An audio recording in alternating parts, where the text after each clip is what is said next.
तो hey guys, कैसे हैं आप सब लोग। शाम के बज रहे हैं 5 और हम आए स्टॉक पे। मैं भी आ गई इनके साथ में कि घर में पड़े पड़े एसी में थोड़ा बोर हो गए। इतनी गर्मी है। मैं आप लोगों से एक बात बोलना चाहूंगी कि अपने बच्चों को, अपने काम करने वालों को और अपने बड़े बूढ़ों को जितना हो सके उतना बचाओ। दह लस्सी,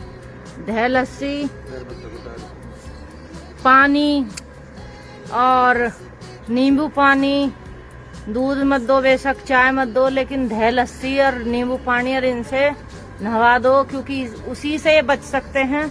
और मैं तो ऐसा ही कर रही हूँ।